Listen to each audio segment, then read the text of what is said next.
Mr. Spazzy Jazzy says, how can I honor and love my parents biblically when they take offense and criticize my wife and I for every little thing we do? It's making my wife anxious, and we're going to have a baby. We want a relationship with them, but they seem committed to bitterness. Okay, there's a ton that can be said on this. Okay, so I hope you'll take my answer with a grain of salt, that you'll evaluate how it might apply to your situation. But I do think that if your wife is being mistreated by your family, then part of your job is to protect her from that. And Scripture has this really striking statement in Genesis when marriage is basically designed and created by God and invented by God. And it says, a man shall leave his father and mother and cling to his wife.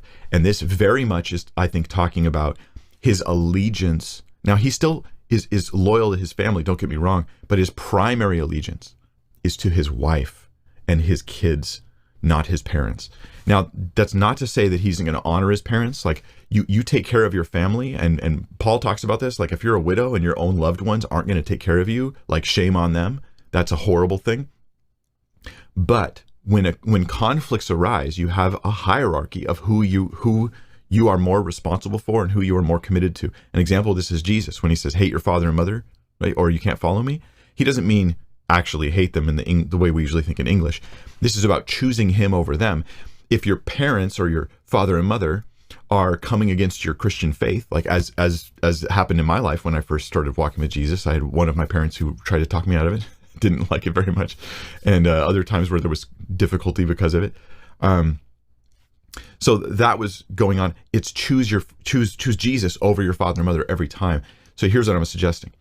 Your description here, which I don't know the whole story, I don't know the details, but your parents, you say, they criticize your wife for every little thing, and you for every little thing you do, and it's making your wife anxious, and you're going to have a baby, and you're like, this feels like a real problem.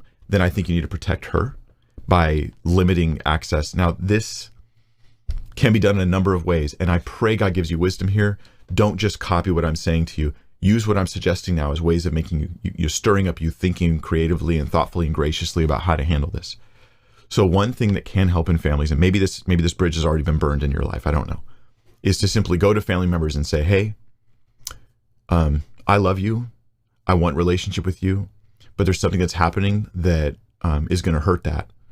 And can I share it with you so that we can overcome it and be closer instead of further apart? By approaching things like that, you're hopefully framing it in a way that they realize that you're not trying to complain, you're trying to fix things. And then you're just very honest with them. I don't know if you're intending this. It's not the issue, but this is the effect it's having. There's a lot of criticism, and give examples.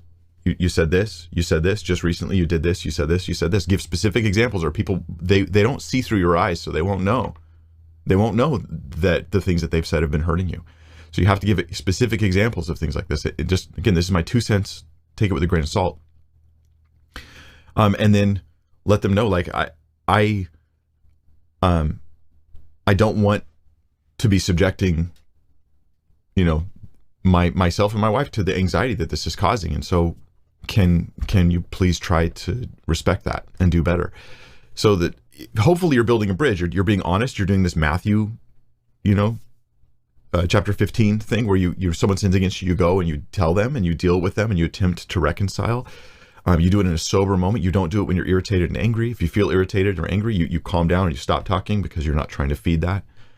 But if nothing fixes it, then it's okay to limit to some extent your interactions for the sake of your wife. I think that seems healthy.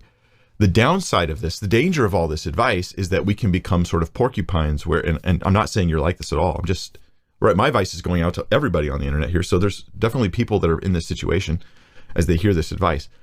When I say we become a porcupine, it is, I'm so worried about being wounded and I can't tolerate offense at all. Or so little. I have such a low tolerance for me being offended or being spoken to in ways that I don't like, that I put out the porcupine quills and I become the one who's causing division and causing all kinds of chaos because every little thing triggers me.